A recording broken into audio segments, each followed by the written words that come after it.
Hi, I'm Michelle Schuster. And I'm Chad Blackham. And we're both really happy to be here with you today. This is a continuing part of our series where Chad and I are going to be providing updates on a regular basis of not only the breaking news, but just the important compliance issues that are out there right now, so that no one ever gets caught up unaware of what the potential concerns are. And so this week, one of the things I want to talk about is the California Invasion of Privacy Act. And, you know, this is not new. It's been out there for a while. We've been talking about it. Other attorneys have been talking about it. But the reason I want to bring it up again today is because we are seeing renewed vigor and increased activity in this area as far as demands go and litigation. And, you know, it's an interesting act because the way it's being used today was not the way that it was intended when the California legislature passed this statute. When it was initially passed, it was to protect the privacy of phone conversations so that there would be no eavesdropping that was happening. And it's not being used that way now. Now it's being used in a completely different way, which is not unusual in this consumer compliance area. These laws evolve, which is why we want to give you these updates.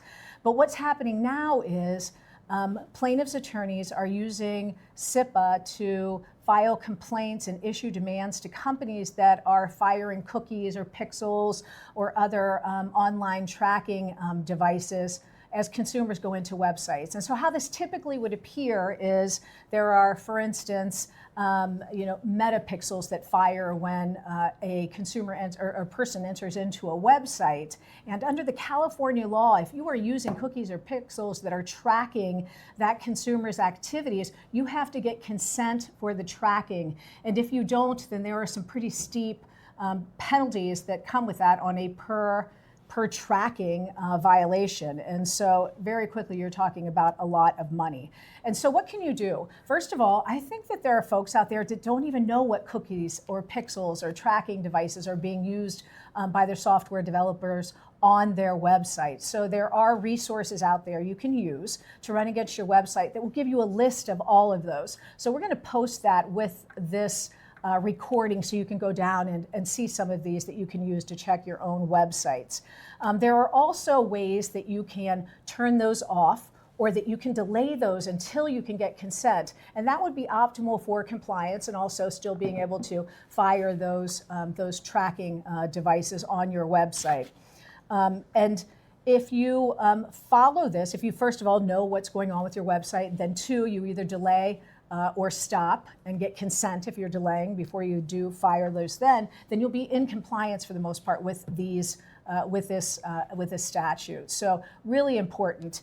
And as we think about compliance overall, we're only talking about websites as they're firing now, but it does equally still apply to phone calls. So much easier when it comes to phone calls. If you are recording your telephone calls, then you're going to want to make sure you give that to consent to record disclosure at the beginning of those phone calls, so you're still protected in the kind of traditional sense that was met with these phone regulations. So that's my update for today.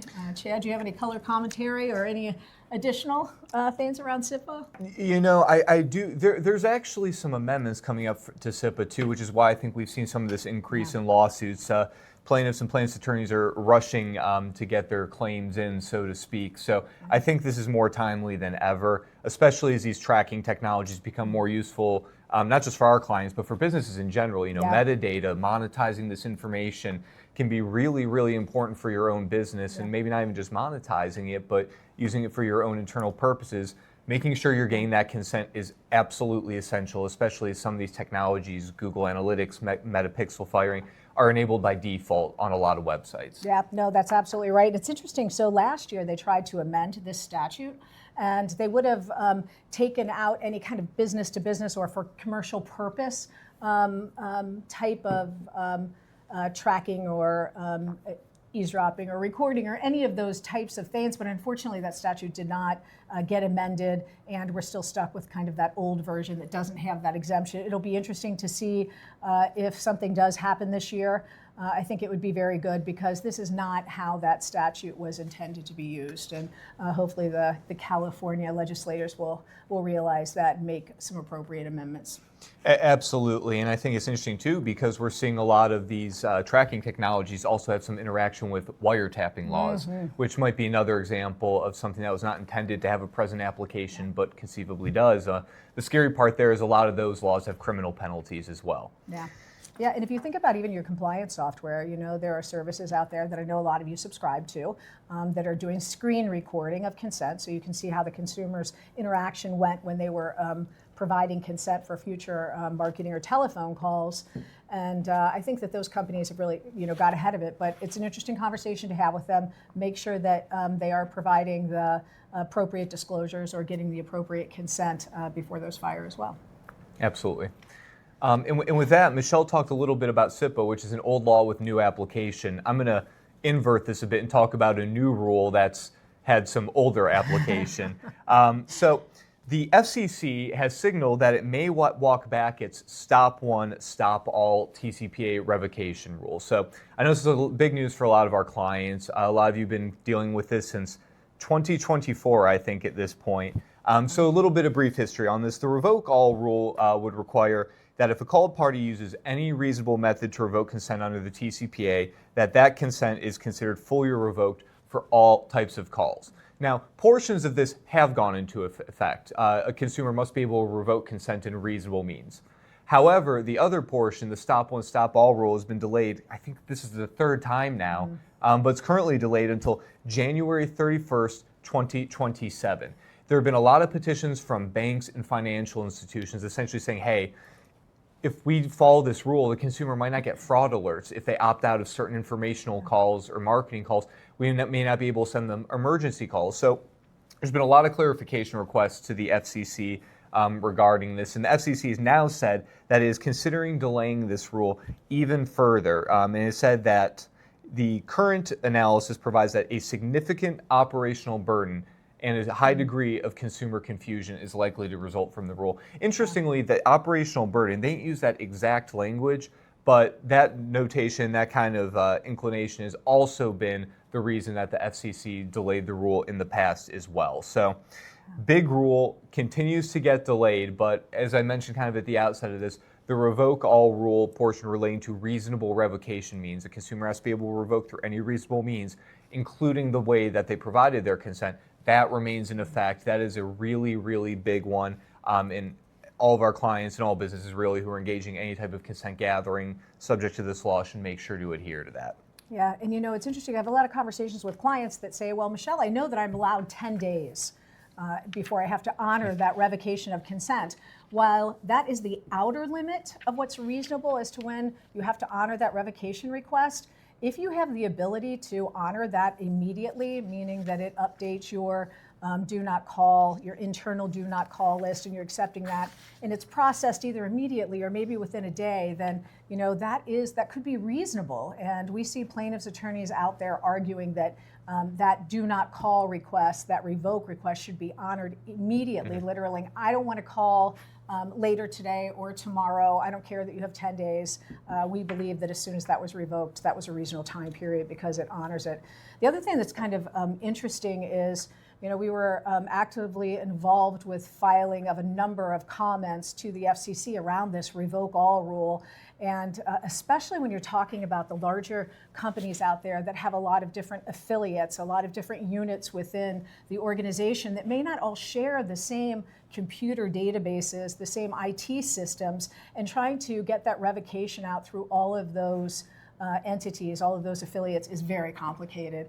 And so I think that we were effective in getting that message out there to the FCC that while it may seem simple to say if a consumer revokes consent, then that means for everybody, the actual application of that within these large companies with multiple affiliates and those types of things is much more complicated than, and also has much more of a risk than they had initially intended. I mean, even just thinking about the types of institutions that you talked about, or let's say that we're talking about energy companies, for instance, and we have a consumer that revokes, or a customer that revokes consent because they don't want to get marketing calls from that company any longer. Well, there could be some pretty serious effects if that also would now revoke from those automatic telephone dialing system, ATDS, or maybe pre-recorded message notifications about things like power outages or a bill that is behind that could lead to the termination of services. And there are a lot of different industries that have those same types of concerns. So I'm hopeful that the FCC is reviewing it from that lens and from the comments that were filed, and walks it back not just for the short term, but indefinitely or permanently pulls that back. Yep, absolutely. There's real consequences with this rule, and getting it right and getting it right the first time is very, very important. On that note, though, the revocation rule has had some consequences outside of just compliance obligations. We have seen a lot of lawsuits coming up at the beginning of this year. Happy 2026, everyone. A lot of them focusing on this revocation issue. Yeah. Interestingly, though, we've also seen some more procedural and technical lawsuit violations being alleged. Of course, all of this is post-Facebook v. Duguid, the kind of narrowing of the ATDS definition, what constitutes an auto dialer under the TCPA. So we're seeing a lot more creative alternatives that plaintiffs' attorneys are taking, different avenues to try and bring these lawsuits. So the first one that I've seen quite a bit of are time of day violations. This is kind of a procedural, technical element that a lot of people might not really consider, or might not have it forefront of mind. What's also important to note, though, is that you can have a time of day violation even if you have appropriate consent. So this is something to be aware of if you're... Such a great point. Absolutely. Yeah. And, a lot of these lawsuits have been focusing on that specific point. Specifically with these technical procedural violations, it can be easier for the plaintiff's attorneys to prove them sometimes as well. Just showing that a call occurred outside of a particular calling window. But like you were just talking about, Michelle, as we've been talking about before, this post-revocation rule, we are seeing a lot of lawsuits come up around the reasonable time requirement. And to what you were saying as well, we've seen some lawsuits where the revocation took place only a couple of days after the request was sent, within that 10-day time frame. But there's an argument from the plaintiff's attorneys that this was not reasonable given the type of technology, processing methods, so on and so forth, that the business at the time had. The argument here is effectively, sure, the law gives you a 10-day window, but you have technology, you have processes to process it a lot faster. Why aren't you? So, you never really want to fall back on the largest time permitted by the law. If you can process it faster, it's always very important to do so. And I also think, and I've recommended this to a couple of clients in the past, that if you're taking longer than what would normally occur for you to process an opt-out, if you're engaging in some additional step, make sure to document why. Make sure to document that there's a legitimate basis for why you're doing that, and it's not merely because you're delaying the revocation request. Maybe you're verifying the information or something to that extent.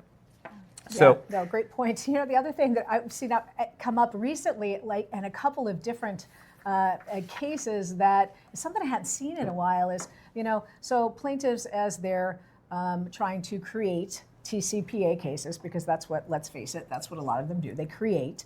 And if you have a physical location where somebody could provide a do not call request or a stop calling me note, or writing something on one of your forms, it's so important to train the people that are the face of the company at those types of locations, so they understand how to process those physical requests that can come like that. We've had a couple of matters recently where that kind of lack of training could cause some problems. So important to make sure that your personnel knows why any of these types of things aren't just customer service issues, but more importantly, the broader compliance of not being able to contact them. Especially with these revoke all rules, as they kind of get hammered out in the courts and with the FCC, and we're still a little indeterminate, especially important. Good people, good personnel can help fight bad laws and bad situations. Yeah. But otherwise, on the lawsuit front, kind of transitioning over, we have also seen an increase, as one might expect, in state mini-TCPA laws. Of course, Florida, Oklahoma, Washington, Texas has added a new private right of action for failure to register, I believe, under their law. $5,000. Very, very unique kind of private right of action, which we have seen some aggressive plaintiffs' attorneys already taking advantage of. But this is important because, you know, again, after the Facebook v. Duga case, we're seeing these alternate paths to try and seek liability for telecommunications and telemarketing efforts. What's really interesting with these state mini-TCPA cases, though, is we're often seeing them stacked with regular TCPA claims. So you might see the Florida Telephone Solicitations Act, the FTSA, with the federal TCPA. Now, notwithstanding the fact that there's slightly different information, slightly different standards, the laws have come at completely different times with completely different jurisprudence. So the argument you have for the TCPA might not hold the exact same for something like the FTSA, notwithstanding similar terminology. So this is just another wrench that plaintiffs' attorneys are throwing in to complicate lawsuits and make it a little more difficult. Plus, we also have to look at some of the more expanded definitions of automated systems and auto dialers under these state laws.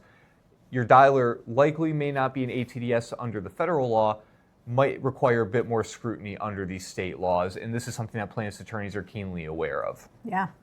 So I hope what you're taking from what we're talking about today, and that we'll continue to talk about throughout these series, is an ounce of prevention is worth a pound of cure. So take these to heart and go back and look at your processes and procedures, and we'll see you next time.